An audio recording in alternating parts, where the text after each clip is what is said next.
मित्रों जय माता दी। आप देख रहे हैं धर्म शिक्षा। मित्रों आज के इस वीडियो में हम चर्चा करने वाले हैं भूमि पूजन मुहूर्त जुलाई 2025 के बारे में। भूमि पूजन अर्थात आपके सपनों का घर जब आप बनाना आरंभ करते हैं, सबसे पहली ईंट जब रखते हैं उस भूमि पे, जब उस भूमि से आप आज्ञा लेते हैं कि हम इस भूमि पर निर्माण कार्य आरंभ करें, हमारे लिए ये निर्माण कार्य बहुत ही फलदायी रहे, ऐसी माता धरती से हम कामना करते हैं।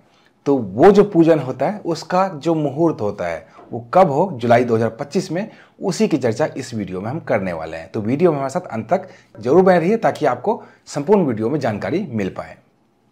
देखिए भूमि पूजन कब करें या कब ना करें, ये बहुत ही ज़्यादा महत्वपूर्ण है। कब करें वो तो मैं आपको बताऊंगा, उससे पहले ये जानना जरूर आवश्यक है कि इन किन परिस्थितियों में भूमि पूजन नहीं होता है, क्योंकि लोग जाने अनजाने में गलत समयों में भूमि पूजन कर लेते हैं, बाद में उसके परिणाम उनको भुगतने होते हैं। तो इनसे बचने के लिए सबसे पहले ये जानना जरूर आवश्यक है कि किन किन परिस्थितियों में भूमि पूजन नहीं होता है, वो नोट कर लीजिए।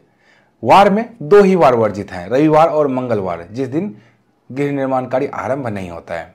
शनिवार को कुछ लोग समझते नहीं होता है, लेकिन शनिवार को भूमि पूजन अच्छे माने जाते हैं। वार में दो ही वार वर्जित है, रविवार और मंगलवार। दूसरा, राहु काल हर रोज के लिए ही कुछ समय के लिए आता है, उस समय गलती से भूमि पूजन नहीं करना चाहिए, गृह निर्माण कार्य आरंभ नहीं करना चाहिए। अब राहु काल की जानकारी कैसे मिलेगी? एक दिन पहले ही शाम में पंचांग का वीडियो हमारे चैनल पे आता है, उसमें आप जान सकते हैं कल राहु काल किस समय है।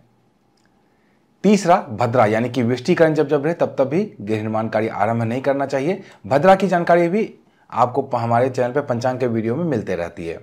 अभी जो मैं मुहूर्त बताऊंगा वो भद्रा रहित रहने वाला है, उसमें भद्रा नहीं रहेगा। चौथा, चर लग्नों में भी कभी भी गृह निर्माण कार्य आरंभ नहीं करना चाहिए। मान लीजिए किसी दिन मैंने भी मुहूर्त बताया, पूरे दिन का मुहूर्त बताया, उसमें 3 तरह के लग्न आएंगे, चर लग्न, स्थिर लग्न और द्विस्वभाव लग्न। तो चर लग्न में कभी भूमि पूजन नहीं करना है, स्थिर लग्न में करें तो ज्यादा अच्छा है, द्विस्वभाव में भी कर सकते हैं।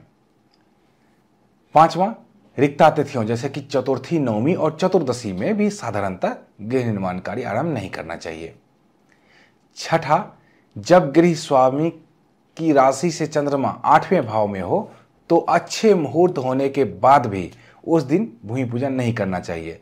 मान लीजिए अमुक दिन मैंने भी अच्छा मुहूर्त बताया आपको, लेकिन उस दिन किसी व्यक्ति की राशि से चंद्रमा 8वें भाव में है तो उनको भूमि पूजन करने से बचना चाहिए। ये अन्य लोगों के लिए तो अच्छा मुहूर्त है, लेकिन उनके लिए नहीं है। सातवां, शुक्र और गुरु के अस्त होने पर भी भूमि पूजन नहीं किया जाता, भूमि पूजन वर्जित होता है। अभी गुरु जैसे कि अस्त चलेंगे तो आप देखेंगे कि जो भूमि पूजन का मुहूर्त होगा वो 20 जुलाई के बाद ही रहने वाला है, क्योंकि गुरु जब तक अस्त रहेंगे तब तक भूमि पूजन नहीं होगा।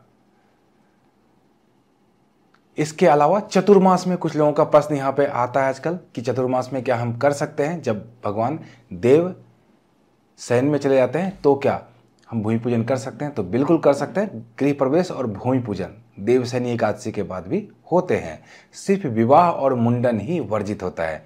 मुंडन में भी अगर किसी मंदिर में, जैसे बाबा बैद्यनाथ धाम के मंदिर में या फिर माता विंध्यवासिनी देवी के मंदिर में, ऐसी जगहों में जब भी आप मुंडन करते हैं तो भी इन दिनों में भी कर सकते हैं अच्छे मुहूर्त में। ये तो थी सावधानियां कि कब कब आपको भूमि पूजन नहीं करना चाहिए। अब आइए जान लेते हैं कब कब आपको भूमि पूजन करना चाहिए जुलाई 2025 में। इस महीने जुलाई 2025 में कुल 3 मुहूर्त बन रहे हैं, क्योंकि 20 जुलाई तक तो मुहूर्त बनेंगे ही नहीं, क्योंकि गुरु अस्त है। 20 जुलाई के बाद ही मुहूर्त बन रहे हैं। अगर ये मुहूर्त आपको सूट ना करे या आप चाहते हैं अपनी राशि से चंद्रमा की स्थिति को देखते हुए, स्थिर लग्न को देखते हुए, अन्य सभी चीज़ों का ध्यान रखते हुए अपने लिए व्यक्तिगत तौर पर मुहूर्त, तो घबराने की कोई बात नहीं है। इस व्हाट्सएप नंबर पे आप हमें संपर्क कर सकते हैं। यहाँ पे सिर्फ और सिर्फ 251 रुपये की दक्षिणा से जमा कराकर आप अपने लिए भूमि पूजन मुहूर्त निकलवा सकते हैं। आइए पहले मुहूर्त की तरफ चलते हैं। पहला मुहूर्त सोमवार 21 जुलाई 2025 को रहने वाला है।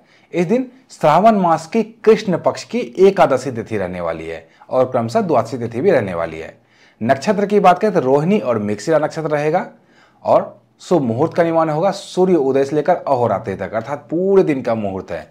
इनमें 2-3 चीजों का आपको ध्यान रखना चाहिए। एक तो चर लग्न का ध्यान रख लीजिएगा, पूरे दिन में राहु काल भी आएगा, राहु काल का ध्यान रख लीजिएगा। और तीसरा रखिएगा जो भी गृह स्वामी है, जिनके पैसे से घर बनना है ये, उनकी राशि से चंद्रमा 8वें भाव में ना हो, क्योंकि 8वें भाव में जब राशि से चंद्रमा होते हैं उस समय भूमि पूजन का कार्य आरंभ होता है। तो ऐसे घर का उपभोग जो गृह स्वामी है वो बहुत लंबे समय तक नहीं कर पाते हैं। तो इन तीनों चीज़ों का ध्यान आपको रखना है। दूसरा जो शुभ मुहूर्त बनेगा वो बुधवार 30 जुलाई 2025 को बनेगा। इस दिन श्रावण मास की शुक्ल पक्ष की षष्ठी और सप्तमी तिथि क्रमशः रहने वाली है। नक्षत्र क्रमशः हस्त और चित्रा रहने वाला है। इस दिन भी मुहूर्त सूर्योदय से लेकर अहोरात्रि तक रहने वाले, यानी कि पूरे दिन मुहूर्त है। सावधानियां भी तीनों तरह की यहां भी हम रखेंगे। पूरे दिन में राहु काल आएगा ही आएगा, उसको अवॉइड करना है। चर लग्न में को अवॉइड करना है, जब चर लग्न है तब उसको अवॉइड करना है। और राशि से चंद्रमा की स्थिति 8 में नहीं होना चाहिए, इस बात का ध्यान जरूर रखना है। तीसरे शुभ मुहूर्त की तरफ चलेंगे तो तीसरा शुभ मुहूर्त गुरुवार 31 जुलाई 2025 को रहने वाला है। इस दिन श्रावण मास की शुक्ल पक्ष की सप्तमी और अष्टमी तिथि क्रमशः रहने वाली है। नक्षत्र क्रमशः चित्रा और स्वाति रहने वाला है। शुभ मुहूर्त का निर्माण होगा सूर्य उदय से लेकर रात्रि के 3:55 तक, अर्थात पूरे दिन का भी मुहूर्त इस दिन भी है। तो इसमें भी 3 दिनों चीज़ों का ध्यान आपको जरूर रखना है। पहला राहु काल पूरे दिन में आएगा ही आएगा, उसका ध्यान रख लीजिएगा। दूसरा चर लग्न में गलती से आरंभ ना कर लें, इसका ध्यान रख लीजिएगा। और तीसरा आपकी राशि चंद्रमा 8वें भाव में ना हो, इसका ध्यान रख लीजिएगा। तो ये तो मुहूर्त थे भूमि पूजन के लिए, जो कि जुलाई 2025 में पड़ने वाले हैं। इसी तरह की अन्य ज्ञानवर्धक वीडियो के लिए या फिर अगर आप चाहते हैं व्यक्तिगत तौर पर मुहूर्त निकलवाना तो इस व्हाट्सएप नंबर पर संपर्क कर सकते हैं। और इसी तरह की वीडियो के लिए हमारे चैनल पे जुड़े रहिए और देखते रहिए धर्म शिक्षा। जय माता दी।